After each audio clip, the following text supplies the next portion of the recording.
ये बात है उस समय की जब भारत में ब्रिटिश शासन हुआ करता था। उस समय के प्रधानमंत्री, या हम ये कह सकते हैं कि 1932 में रैमजे मैकडोनाल्ड ने एक कम्युनल अवार्ड की घोषणा की थी, जिसमें उन्होंने कहा था कि मुसलमानों के साथ साथ सिख, क्रिश्चियन, यहूदी को भी इलेक्टोरेट यानी कम्युनल इलेक्टोरेट यानी पृथक निर्वाचन पद्धति में शामिल किया जाएगा।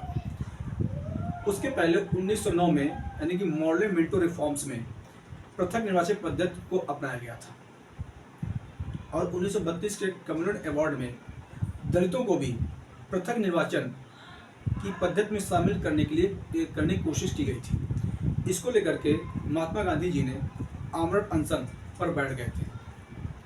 जब गांधी जी आमरण से बैठे थे तो उस समय जो दलितों के जो मसीहा थे, दलितों के सबसे नेता थे अंबेडकर जी, उनका और गांधी जी का दोनों में आपसी विवाद, आपसी मतलब मतभेद हो गए थे। इसको लेकर के सरदार पटेल जी ने और राजेंद्र प्रसाद जी ने दोनों को एक मंच साझा किया और दोनों के जो मतभेद थे उसको दूर करने की कोशिश की गई, और गांधी जी ने आमरण अनशन बंद कर दिया। लेकिन गांधी जी ने ये प्रॉमिस किया था कि हम अब SC ST पर बहुत मतलब कि पूरी तत्परता के साथ काम करेंगे, चाहे वो उनकी एजुकेशन हो, चाहे उनकी इकोनॉमी हो, चाहे वो पिछड़े हों यानी किंचित हो, मतलब कि वंचित हो, हम सभी पे काम करना स्टार्ट करेंगे। और कम्युनल अवार्ड जो था वो केवल एक बकवास रह गया था। प्रेजेंट टाइम में सुप्रीम कोर्ट का जो जजमेंट आया है SC ST को लेकर के, कहीं न कहीं 1932 की जो खुशबू है वो सुप्रीम कोर्ट का जो जजमेंट है इसमें कहीं न कहीं सुगंध आती है।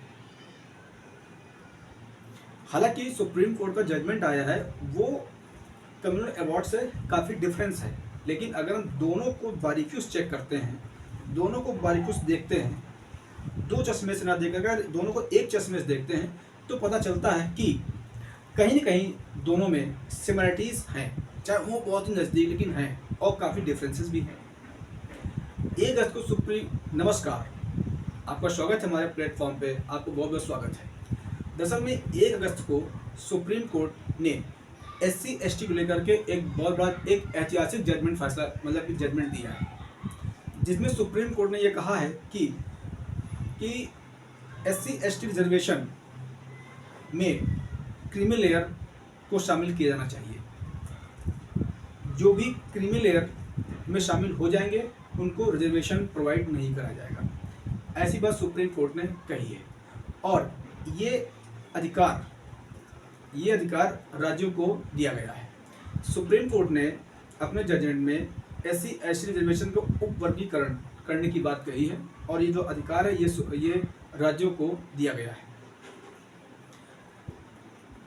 7 जजों की बेंच, यानी कि इसे हम संवैधानिक बेंच कह सकते हैं कि संवैधानिक बेंच है जिसमें 7 जज थे।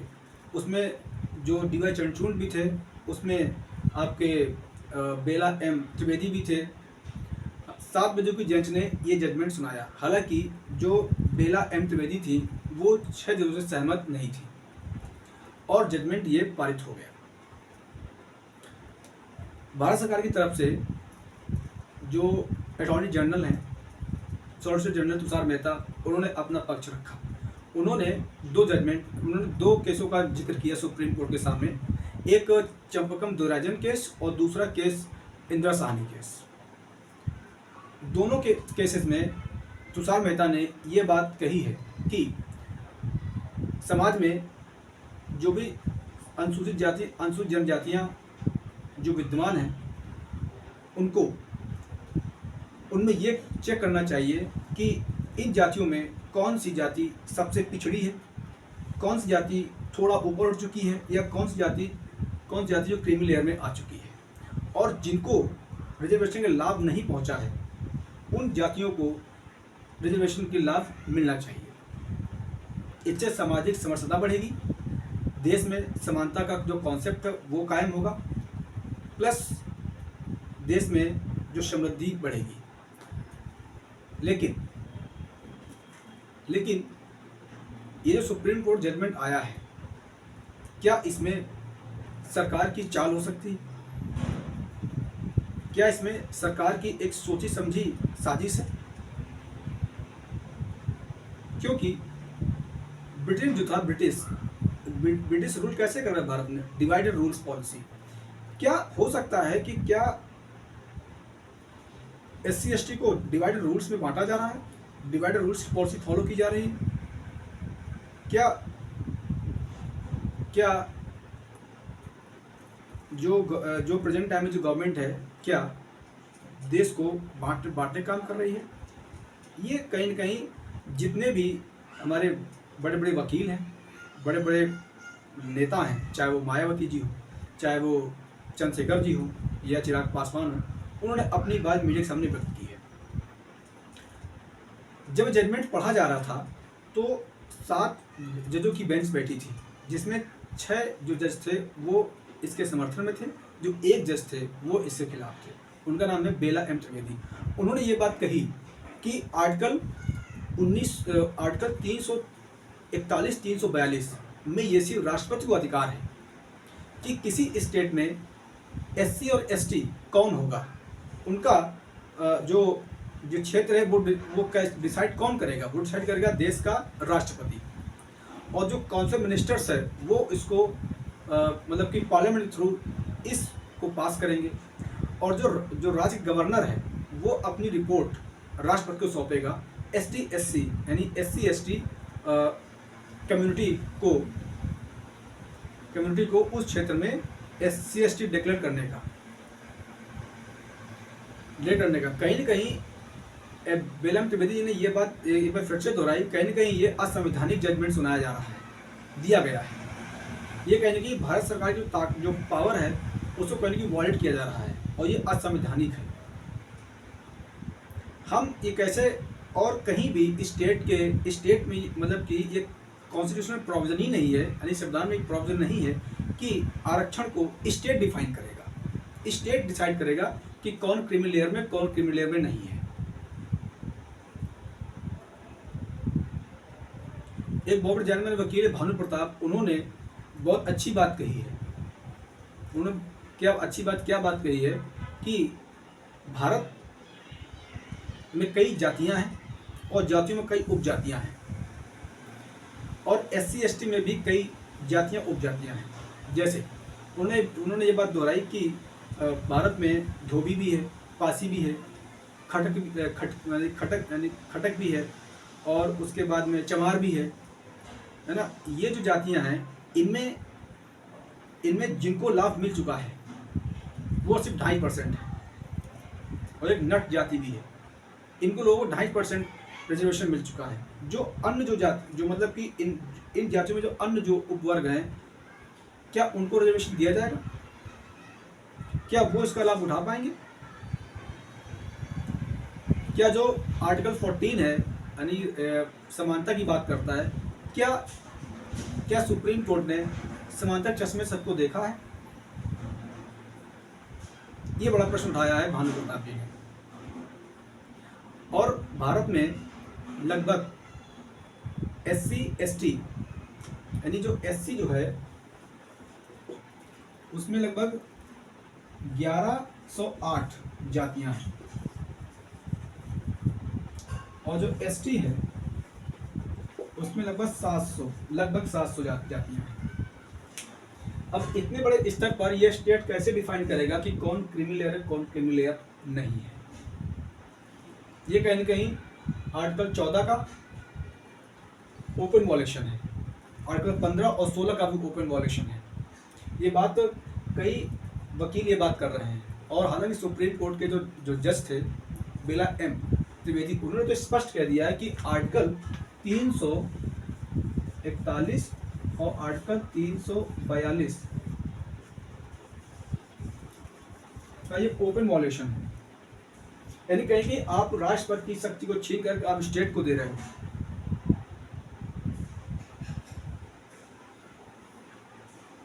तो कहीं ना कहीं असंवैधानिक जजमेंट त्रिवेदी जी ने बात कही है अपने जजमेंट में। अब इसको लेकर के बहुत सारे विवाद उठ खड़े हुए हैं। बहुत सारे नेतागण इस जजमेंट का अपोज कर रहे हैं, और ये दावा कर रहे हैं, मतलब कि ये शंका, दावा प्लस शंका दोनों जता रहे हैं कि क्या इसमें जो सेंट्रल गवर्नमेंट है, यानी जो सेंट्रल गवर्नमेंट है यानी कि यूनियन गवर्नमेंट, क्या वो मतलब कि क्या वो कहीं कि देश को बांटने का काम किया जा रहा है, क्या कहीं ना कहीं अपनी वोट बैंक को चमकाने के लिए ये जजमेंट दिया गया है। इसके पहले 1918 में सुप्रीम कोर्ट ने SC and ST atrocities act में सुप्रीम कोर्ट ने ये बात कही थी कि इसका जो SC ST लोग हैं वो मतलब वॉल्यूशन कर रहे हैं और इसको मतलब कि इसको समाप्त करने की बात कही थी। हालांकि सेंट्रल गवर्नमेंट ने यानी पार्लियामेंट ने इस SC ST supreme court judgment को पलट दिया, यानी कि SC ST एट्रोसिटीज एक्ट को पलट दिया और इसमें काफ़ी सख्त प्रावधान किए गए थे। तो क्या जो सुप्रीम कोर्ट का जो मतलब कि SC ST रिजर्वेशन जो जजमेंट आया है, क्या सुप्रीम कोर्ट क्या पार्लियामेंट या सेंट्रल गवर्नमेंट 2018 की तरह SC ST रिजर्वेशन बिल को पार्लियामेंट ला करके इसमें क्या इसको स्ट्रॉन्ग करेगा जैसे 2018 में किया था SC ST एट्रोसिटीज एक्ट? ये पहला मुद्दा उठाया है हमारे देश के लीडरों ने। दूसरा मुद्दा ये उठाया है कि जो इन्होंने जो SC ST रिजर्वेशन बिल जो इन्होंने पारित किया है, इन्होंने जो जजमेंट दिया है, ये OBC जो है, और एक आपको बताना चाहूँगा कि जो SC को जो है वो 15% रिजर्वेशन है, ST का जो है वो आपका 7.5% रिजर्वेशन है और OBC को जो है वो आपका 27% रिजर्वेशन दिया गया है। 1990 में मंडल कमीशन ने के रिकमेंडेशन के आधार पर 27% रिजर्वेशन जो है OBC को दिया गया था। हालांकि इसमें क्रीमी लेयर का प्रोविजन है। जो OBC में क्रीमी लेयर का प्रोविजन है वही प्रोविजन SC ST में भी लागू करने की बात कही गई। एक्चुअल बवाल जो डिस्प्यूट है वो ये है। और दूसरा जो डिस्प्यूटेड पॉइंट है वो दूसरा पॉइंट ये है कि जो स्टेट को सुप्रीम कोर्ट ने अधिकार दिया है, स्टेट कौन होता है? जबकि भारत एक है, हमने एडमिनिस्ट्रेटिवली स्टेट को मतलब डिस्ट्रीब्यूशन कर रखा है। स्टेट कोई है ही नहीं, सब प्रदेश हैं। क्या स्टेट गवर्नमेंट को इतनी राइट सुप्रीम कोर्ट दे सकता है कि क्या क्रीमी लेयर को मतलब कि जाति में भी जाति आप ढूंढ पाएंगे, जाति में भी उपजाति को आप रिजर्वेशन देने की बात कहेंगे? ये तो काम सेंट्रल गवर्नमेंट का काम है। तो आप सेंटर को बात इसमें इंटरफेयर करने दीजिए, स्टेट को राइट्स क्यों दिया आपने? ये कहने की बांटो और राज करने की पॉलिसी है। और इस पर BSP सुप्रीमो मायावती जी ने तो ओपन चैलेंज किया है सुप्रीम कोर्ट को कि हम इस जो आपने जजमेंट इसको लागू नहीं होने देंगे। चंद्रशेखर ने भी कल लोकसभा में जमकर बरसे इस जजमेंट को फैसले लेकर के।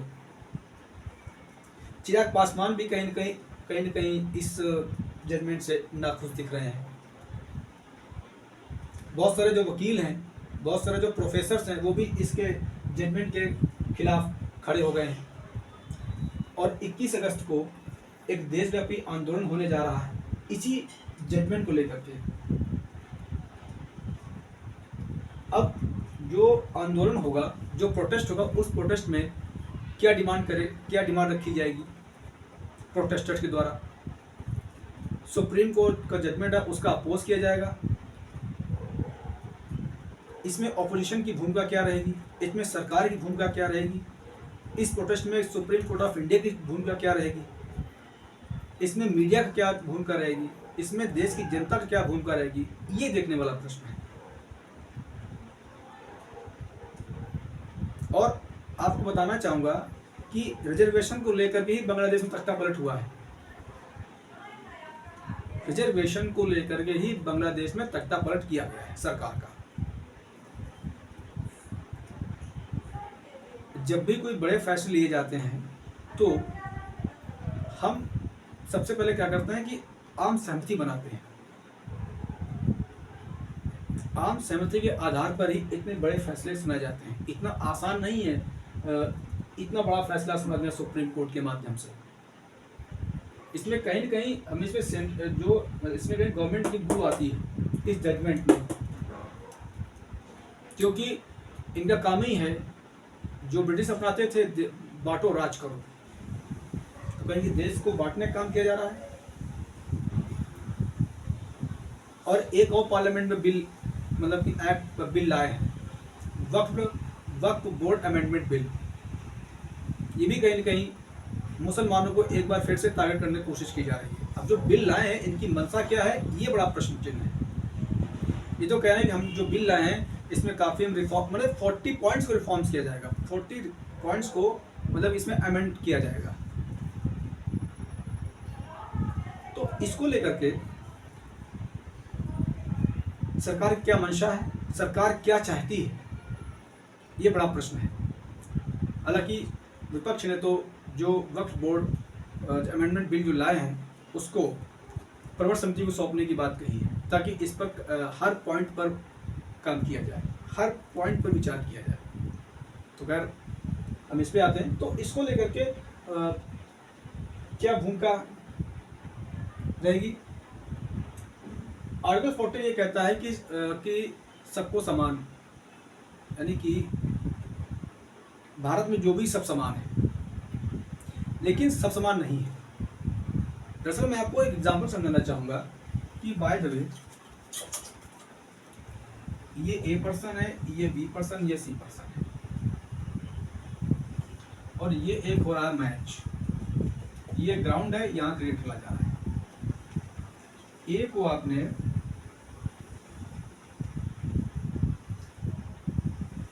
ये रही बाउंड्री लाइन, ए को आपने ये बक्सा दिया, बी को आपने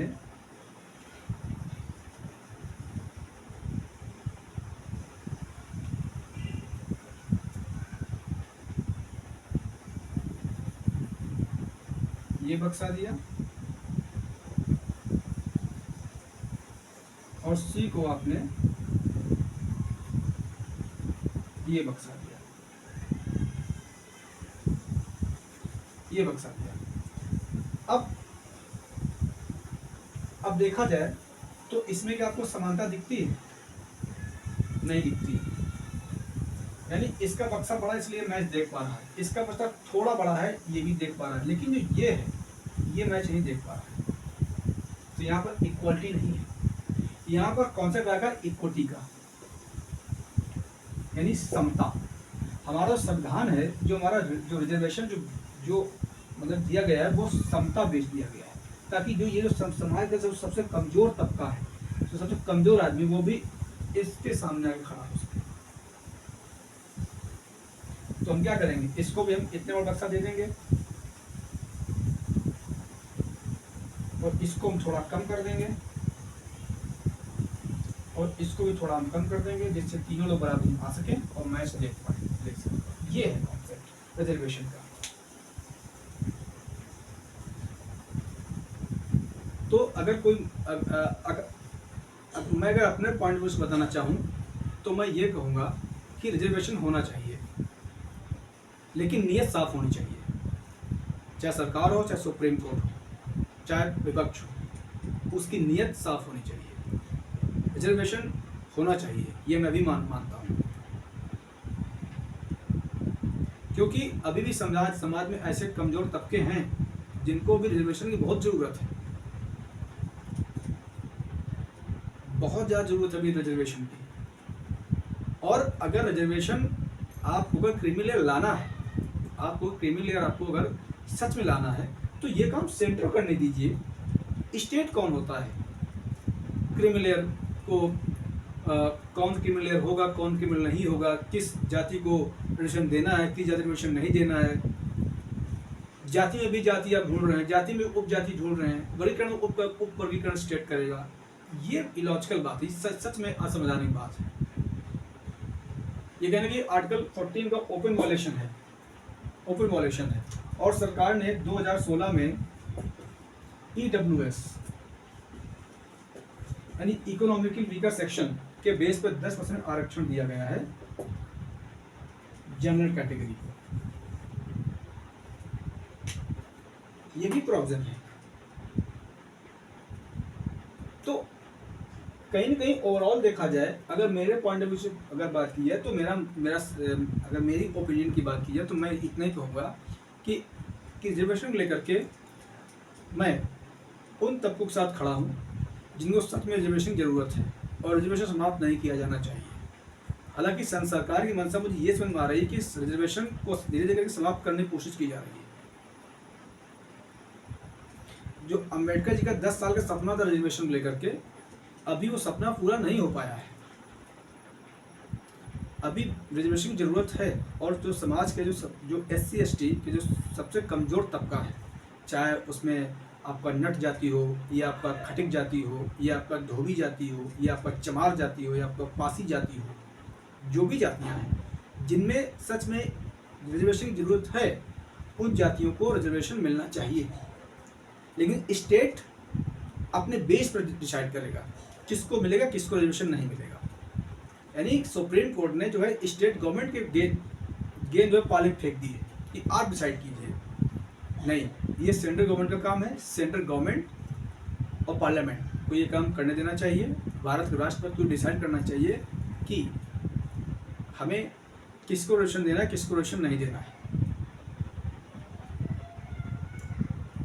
आपको बहुत धन्यवाद। जय हिंद, जय भारत।